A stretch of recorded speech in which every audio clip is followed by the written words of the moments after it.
Pa već 10 godina se bavim plesom, show dance-om.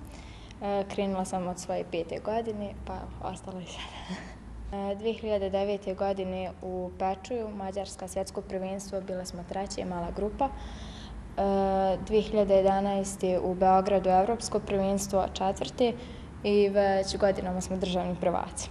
Jednostavno, to mi se uvijek najviše sviđalo, uvijek sam voljela nešto tipa balet i tako sam se predijelila za show dance. Trenerica nam sastavi koreografiju, da li je to neka instrumental pjesma ili neki miks, može biti pjesma uz tekst, nebitno. Kostime pravimo prema temi koreografije, to jest priče koje se radi i pokušavamo plesno da dočaramo neku priču.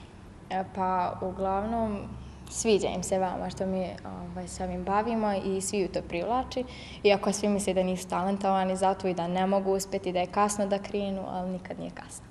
Že smo najbolje drugarice i osjećaj je izvanredan kad znate da imate tako nekoga s kim možete tako.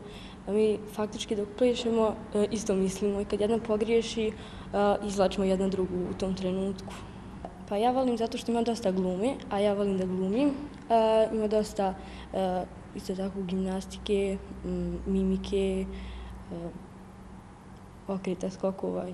Baš me privlači ovaj ples zato, baš zato što ima dosta glume.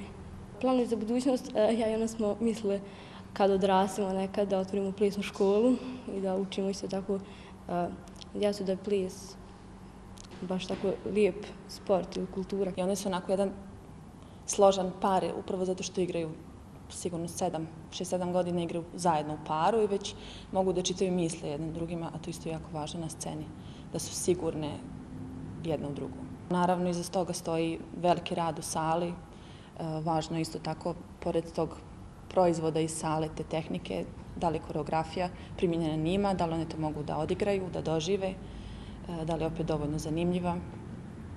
Pa Tamara je spomenula rekvizite, znači vrlo važno u ovoj njihovoj kategoriji show dance da imaju kompletnu priču i po mogućnosti koja je ispraćena nekim rekvizitima, naravno i kostim, sve mora da bude iskombinovano i da se taj rekvizit koristi, da je svrsishodan, ne samo da stoji.